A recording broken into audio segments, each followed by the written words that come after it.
안녕하세요. 한국다양성연구소 김지학입니다. 온라인 다양성 훈련에 오신 여러분들을 환영합니다. 오늘은 질병권 이야기 나누고 있는데요. 3부로 젠더와 질병, 고통, 그리고 차별에 대해서 이야기를 나누도록 하겠습니다. 심인성, 질병의 원인이 정신 심리적인 요인에 의한 현상이다라는 뜻인데요. 남성들보다 여성들이 이 자신이 겪는 질병이나 통증, 고통에 대해서 심인성인 것 같다는 말을 더 많이 듣는다고요? 내가 어딘가 아파서 병원에 갔는데 검사를 했는데 진단명이 나오지 않았을 때 여성들에게 더 쉽게 심인성인 것 같아요 라고 이야기해서 정확한 병명을 진단받기까지 훨씬 더 긴 시간이 걸리는 경우가 많았다. 이런 증언들이 사실 통계들이 굉장히 많아요. 그러니까 실제 제가 아픈 게 아니라 마음의 병이 있어서 혹은 스트레스에 취약해서 이런 식으로 의사들이 많이 이야기한다라는 거예요. 그래서 예로부터도 정말 똑같은 증상인데도 여성에게는 히스테릭하거나 뭐 성격 때문이다라고 진단 내렸다거나, 또 최근의 사례로도 계속 이야기되는 거지. 월경통도 남성인 의사들은 잘 이해를 못 해가지고 예민하기 때문에 혼자만의 문제인 것처럼 한다든지, 또는 한방의학을 잘 믿지 않는 양의학 의사들이 얼마 전에 또 의사 파업했을 때 그 이제 웹 포스터 보셨는지 모르겠는데, 한방병원 가서 한약을 지어 먹는 여성을 굉장히 비하하는, 히스테릭한 여성처럼 묘사하는 이제 의과대 학생들의 이런 포스터도 있었는데요. 그런 문제들도 계속 지속되고 있는 것 같습니다. 월경통 같은 경우는 사실 원인이 되게 불분명하다라는 이야기들을 산부인과 의사 선생님들이 많이 하시는데, 왜 원인이 불분명한가? 정말 원인이 불분명한 건가? 아니면 연구되지 않은 것인가? 의료가 스스로 좀 질문을 던질 필요가 있는 것 같아요. 왜 환자들 아프다고 하는 사람들이 이렇게 많은데 그것과 관련한 연구는 왜 이렇게 적은가? 젠더 차별 이게 산재 영역에서도 되게 있는데, 예를 들어서 그 산재보험 급여 중에서 장애급여 이런 것들이 있어요. 저희 이제 피해자 중에서 난소암 치료 받으신 분이 난소 양쪽을 다 제거를 하는 그러한, 어쨌든 그러고 이제 그게 장애로 어쨌든 남은 상태로 볼 수 있는 거여서 혹시 장애 등급 신청을 할 수 있나 봤더니, 이게 여성의 어떤 신체 장기에 문제가 생기는 그런 경우는 없고 남성 경우가 있더라고요. 그래서 그거에 유추해서 장애 등급을 받았거든요. 그런 식으로 약간 일하는 사람들의 설정 자체가 남성이 일하고 여성이 일하지 않는다라고 하는 굉장히 좀 가부장적인, 우리나라는 특히 더 그런 게 심한 것 같고, 우리나라 말고도 전 세계적으로도 약간 이런 계속 젠더 차별적인 요소들이 많이 있고, 그게 계속 드러내기가 더 돼야 된다는 얘기들은 많이 있잖아요. 하여튼 그런 것들은 계속 좀 바꾸고 문제 제기하고 하는 것들도 저희부터도 또 필요하다고 생각이 좀 들기도 합니다.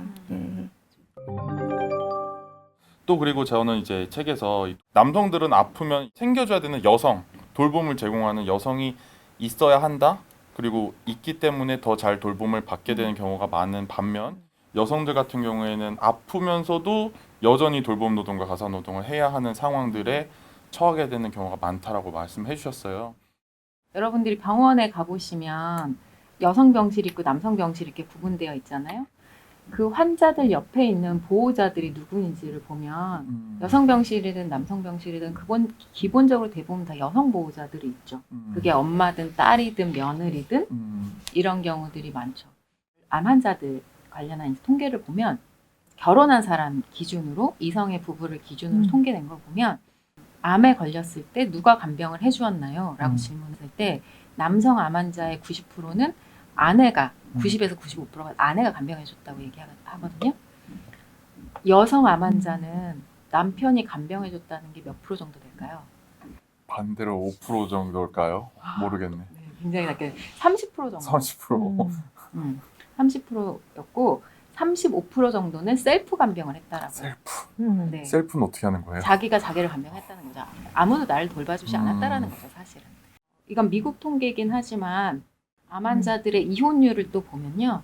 남성 암 환자보다 여성 암 환자의 이혼율이 7배가 높다라는 통계도 있어요. 그랬을 때 이것이 무엇을 의미하는가. 암에 걸렸고, 그러니까 어떤 중증 질병을 갖게 돼서 어떤 집안 안에서 돌봄 노동을 할 수 없게 되었을 때 이혼을 당한다고 해석할 수도 있는 거죠. 남성은 돌봄 노동을 해줄 여성과 이혼할 이유가 없고 필요하고 여성은 돌봄 노동을 계속 내가 제공해야 하는데 나는 힘들고 아프고 또 돌봄 노동을 나를 못 해주는 여성은 필요가 없다라고 여겨질 수도 있는. 네네. 마음이 아픈 게 저도 산재 상담을 하다 보면 병을 확진받고 이혼을 당했어요 하는 경우들이 있거든요.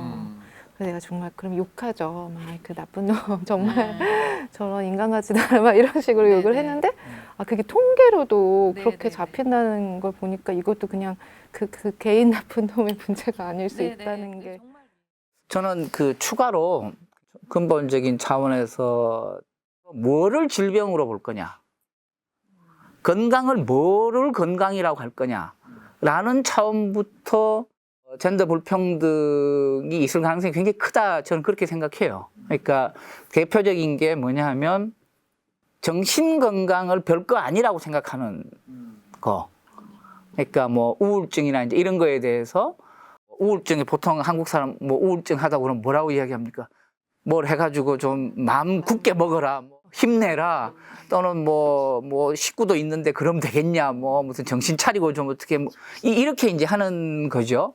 근데 이게 전형적으로 돌봄 노동자에 대해 사는 거하고 비슷한 이제 그런 건데, 흔히 이제 정신 건강 또는 정신과 관련된 질병들이 여성과 연관되고, 신체적인 질병, 뭐 죽고 다쳤다 또는 어디가 부러졌다 이게 배우면 훨씬 좀 덜한 걸로, 그러니까 문제가 덜한 걸로, 고통이 덜한 걸로, 병이 아닌 걸로, 그러니까 이게 은연중 받아들이는 게 있는데, 이건 무엇을 질병으로 볼 거냐, 무엇을 건강을 훼손한 걸로 볼 거냐, 건강한 상태라는 걸 뭘로 볼 거냐라고 하는 데서부터 이게 이제 젠더의 어떤 차별적 시각이 들어있다고 저는 생각해요. 약간 덧붙이면 질병권은 이제 풀어 말하면 잘 아플 수 있는 권리라고 이제 이야기하는데 잘 아플 수 있는 권리가 보장되려면 돌봄이 공기처럼 흐르는 사회가 되어야 된다. 그리고 돌봄이 공기처럼 흐르는 사회라는 건 우리가 흔히 생각하는 건 돌봄이 굉장히 사회화되어야 한다. 뭐 장기 요양보험을 만들고 요양보호사를 제도적으로 만들고 이런 것처럼 동시에 이 돌봄의 성별성들이 깨져야 되는 거거든요. 돌봄을 사회화한다고 해서 집 안에서 돌봄 노동을 제로로 만들 수 있는 건 아니거든요. 보건의료 제도들도 젠더 관점으로 사실 다시 재평가하는 과정이 전 굉장히 필요하다라고 생각하거든요. 이를테면 의료가 되게 산업화되면서 뭐 입원 재원일 수가 되게 줄어들었다. 옛날엔 암 수술하고 뭐 2, 3주 입원했는데 뭐 암 수술하고 한 3, 4일 입원하고 이제 퇴원시킨다. 큰 병원들에서. 그랬을 때 입원 재원일 수를 줄이는 건 그만큼 빨리빨리 베드를 돌려야 이제 돈이 되기 때문에 그런 것일 텐데, 수술한 지 5일 만에 퇴원한다고 했을 때 똑같이 대장암 수술을 한 남성 환자와 여성 환자가 퇴원했을 때 양질의 돌봄이 필요할 거란 말이에요. 그랬을 때 누가 돌봄을 더 잘 받을 것인가, 돌봄 자원을 누가 더 많이 갖고 있는가라고 했을 때 아까 그 통계에서 봤듯이 남성들이 훨씬 더 많은 돌봄을 받을 가능성이 높죠. 여성들은 좋은 돌봄을 받기 어렵고 오히려 집에 가서 가사노동을 할 가능성이 높죠. 여성들이 흔히 남성의 영역에 진출하지 못하는 걸 성차별이라고도 많이 얘기하지만 저는 남성이 여성적이라고 하는 이 돌봄 노동을 전혀 내 것이 아니다, 나는 안 해도 된다라고 여기는 게 엄청난 성차별의 큰 요소고, 또 자기 자신을 인간적으로 살지 못하게 하고 이 사회 구조를 망친다고 생각하거든요. 그래서 건강과 성차별, 성평등 이야기를 쭉 이어가고 있는데요. 그래서 성폭력도 한번 같이 이야기를 했으면 좋겠습니다. 그래서 성폭력을 발생시키는 구조를 우리가 해체하지 않는 한 여성들이 건강하고 또 성평등하게 건강하기가 힘들다고 생각이 되는데요. 이 성폭력을 유지 강화시키는 사회 구조와 성평등한 건강권에 대해서 선생님들께 한마디씩 듣고 싶습니다. 제가 이제 반올림 일을 하기 전에 이제 노동조합에서 이제 노동 상담, 일반적인 노동 상담, 임금체불, 부당해고, 각종 이제 노사관계에서 발생하는 여러 가지 이제 상담 문제 중에 가장 어려운 문제가 직장 내 이제 뭐 성희롱부터 시작을 해가지고 이 성폭력 문제가 정말 만연해 있었거든요. 뭐 지금은 얼마나 이제 나아졌는지는 모르겠는데 저는 정말 우리 사회가 이렇게 야만적이었어? 근데 이 야만은 어디서 이렇게 비롯된 걸까 보면, 그러니까 아무래도 직장 위계 구조가 분명한 곳이잖아요. 그 위계 구조 속에서 발생하는 거예요. 대부분 평등한 관계에서 발생하는 게 아니라 뭐 직장 남성 상사가 벌이는 여러 가지 뭐 이런, 그래서 문제가 되는 그 직장 상사를 어떻게 내쫓지도 못하고 계속 피해자가 발생하는 그런 경우들도 막 많이 있었고, 하여튼 저는 그 당시에 그게 굉장히 같이 또 이런 걸 공론화하고 하지도 못하는 그러한 어려움들에 부딪혔던 이제 그런 기억이 있고요. 보건학적으로 이제 이런 질병 문제, 집단의 보건 문제에 접근하는 이런 전략 같은 게 하나 도움이 될지 모르겠어요. 그래서 제가 소개를 해드리는 건데, 보통 이렇게 이제 건강으로 치면 이제 질병이 있는 게 사람이 굉장히 숫자를 모으면 이 분포가 굉장히 병이 없는 사람부터 병이 높은 사람까지, 뭐 혈압으로 치면 낮은 혈압부터 이렇게 쭉 가서 중간 평균 부근에 제일 많고 굉장히 높은 혈압입니다. 이걸 이제 통계학적으로는 정규 분포라고 하는 건데, 지금 우리가 하는 거는 뭐냐면 제일 오른쪽에 있는 혈압이 높은 사람들을 약을 해가지고 이쪽으로 이렇게 끌어들이는 거예요. 그래프를 그리면 이도대로 잘 됐다. 그럼 이렇게 가다가 이렇게 톡 떨어지는, 이렇게 돼야 되는. 그죠? 이게 뭐냐면은 문제 있는 사람부터 처벌하는 거예요. 근데 어떤 역학자의 주장에 따르면 이걸로 소용이 없다는 거예요. 계속해서 생긴다는 거예요. 이 극단적인 이 예외 사례들이.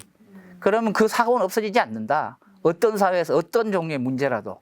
이제 그 양반의 주장은 뭐냐면 이 그래프를 왼쪽으로 가게 옮기는 게 중요하다. 모든 사람에 대해서. 모든 사람에 대해서 혈압을 낮추기 위해서 노력을 하면 전체적으로 그래프가 왼쪽으로 가면서 더 좁은 그래프가 된다. 그러면 오른쪽에 끄트머리 떨어진 꼬리가 줄어든다. 이런 논리예요. 그러니까 이게 이제 성범죄나 이런 걸로 치면 한 집단 안에서 성평등 의식이나 이게 같이 좋아지면 그래도 여전히 성범죄가 아주 뭐 안 생기지는 않겠지만 전체적으로 그 위험의 정도가 이제 줄어드는, 이렇게 접근해야 된다. 예를 들면 뭐 이제 미국에서 많은 총기 사고, 성범죄 이런 데도 공중보건학의 그런 전략이 도움이 될지 모르겠다. 교육을 통하거나 또는 뭐 행동 또는 사회적 규범 이런 것들이 점점 더 좋아질수록, 좀 더 안전해질수록, 좀 더 덜 차별적이 될수록 범죄가 줄어든다. 이런 이야기가 있거든요. 그러니까 흔히 이제 우리가 이런 거 하면 뭐 처벌을 강화해라, 뭐 무슨 뭐 이렇게 하는데 그것만으로는 뭐 그것도 중요하지만 그것만으로는 여러 사회의 경험이 이제 한계가 있는, 그래서 전체적으로 규범이 또는 행동이 사회적인 어떤 공통의 이해가 덜 차별적으로 덜 불평등한 쪽으로 이렇게 움직이는 것이 또 하나의 이제 어떤 전략이기도 하다. 이런 말씀 좀 드리고 싶습니다. 덧붙여서 약간 제가 아까 우리 사회가 굉장히 건강 중심 사회고 건강 강박이 많은 사회고 건강을 모든 사람들이 아주 강렬하게 외치는 사회잖아요. 그렇기 때문에 그걸 약간 역으로 이용할 수, 전략적으로 이용할 수 있다는 거예요. 건강까지 훼손될 정도면 이라고 했을 때 이 사회에 먹힌다는 거죠. 어떻게 보면은. 그랬을 때 이제 성폭력에 대해서 성폭력 피해 이후에 어떤 물리적인 건강 훼손이 있었다. 이런 건 뭐 당연히 이제 사회에서 잘 수용되죠. 그런 피해가.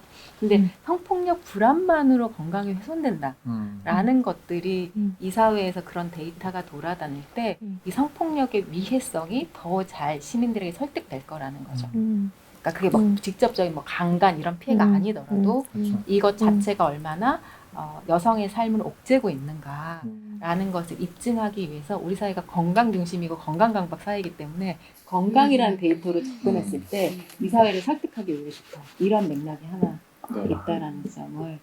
이번에 좋은 예가 있었어요. 코로나 때. 코로나 때 뭐 공공병원이 더 필요하다, 공공의료가 어떻게 됐다, 이런 이야기 있었잖아요. 그러니까 이제 이게 주로 어디서 하냐면 확진자가 굉장히 많이 생겨가지고 실제로 막 이렇게 병원을 못 찾고 이런 경우에만 이제 이 사람들이 여론이 한 거예요. 근데 더 많은 지역에서 뭐냐면 사람들이 불안했던 거예요. 확진자가 생기지도 않았는데. 그러니까 그런 어떤 뭐 어디 찾아갈 병원이나 이런 게 없는 데서는 안 생겼지만 야, 생기면 어떡하냐. 라고 했던 불안이 굉장히 높았던, 그게 뭐 건강에까지 훼손했는지는 모르겠는데, 없는 거에 대한 불안, 보장되지 않는 거에 대한 불안, 이거를 좀 앞으로 좀 더 우리가 잘 생각해보고 또 열심히 뭐 분석도 해보고 공부도 할 이유는 있다고 생각합니다. 근데 우리가 꼭 좀 유념해야 될 거는, 건강이 훼손될 정도면은 사실 그 사이에 수없이 많은 여러 단계, 여러 수준의 문제 또는 삶의 훼손, 이런 걸 거쳐온 거다. 그러니까 질병이 생기기 전까지는 괜찮으냐가 아닌 거죠. 건강이라는 게 본래. 보건학에서는 불건강이라는 표현도 쓰는데, 병이 돼서 나타났을 정도면 불건강 중에서는 가장 극단적인, 그런 점에서 실제 살아가는 사람들의 현실적 고통, 삶의 의미, 이런 거를 바탕으로 그렇게 사고해야 될 것 같다, 이런 말씀을 좀 드립니다. 정말 그 불안과 두려움, 스트레스가 없다는 것이 얼마나 큰 특권인가. 저는 이런 남성 특권, 젠더 특권 얘기할 때도 많이 얘기하거든요. 그래서 그런 측면이 이제 건강권과 함께, 질병권과 함께 접근돼서 이야기가 될 수 있을 것 같습니다. 그 성폭력에서 피해자의 자책감에 대해서 굉장히 많이 얘기하잖아요. 당신의 잘못이 아닙니다. 그런데 잘 생각해 보면요, 성폭력 피해자의 자책감이 성폭력을 발생시키는 이 구조와 문화에 필요해요. 성폭력 피해자가 내가 옷을 그렇게 입어서, 내가 술을 마셔서, 내가 밤에 돌아다녀서, 내가 그 적절하게 더 저항하지 못해서 내가 이런 일을 겪었어라고 자책하는 게, 그렇게 자책을 하는 게 이 성불평등하고 성폭력을 발생하는 이 체제 유지에 필요하다는 거예요. 자책을 해야 저항하지 않는다는 거죠. 가해자에게 문제 제기하는 게 아니라 자책하는 방식으로 가는 거잖아요. 네. 이게 질병의 개인화에서도 전 연결된다고 보는 거예요. 질병이 발생한 어떤 책임들에 대해서, 내가 아침에 요가하지 않아서, 내가 짜게 먹어서, 내가 술을 좋아해서, 이렇게 자책감을 갖는 것이 이 질병의 구조와 질병을 훼손시키는 문제, 이 질병과 유해물질과 위험물질을 통제해야 되는 그들에 대한 책임을 묻는 게 아니라, 내가 스스로 자책감을 가질 때 이 체제가 계속 유지된다. 그렇죠. 네, 그래서 이 자책감을 털어내는 것, 이게 나의 잘못이 아니야 라고 인식하는 것들이 얼마나 중요한가. 그래야 이 체제를 변화시킬 수 있는 에너지로 이게 전환될 수 있는 거거든요. 그래서 성폭력이나 성폭력을 발생시키는 이 불평등한 사회, 혹은 남성 중심 사회나 아픈 사람들을 배제하는 건강 중심 사회나, 둘 다 피해자라면 피해자 혹은 시민들에게 자책감을 심어주면서 유지되고 있다. 이런 지점들이 좀 드러나는 게 중요한 것 같아요. 우리 이번 시간에는 그래서 같은 질병을 겪더라도 여성과 남성을 어떻게 다르게 대하는지, 어떻게 진단되는지, 또 건강 자체를 어떻게 정의하고 있는지, 또 그리고 성폭력을 피해자, 생존자에게 책임을 지우는 것처럼 이 질병도 건강도 개인의 책임으로 만드는 것까지, 그 모든 것들이 어떻게 이 사회 체제를 유지시키는 것과 연결되어 있는가를 이야기를 나누는 시간이었습니다. 그러면 3편은 여기까지 하고 마무리해도 될까요? 네. 감사합니다. 수고하셨습니다.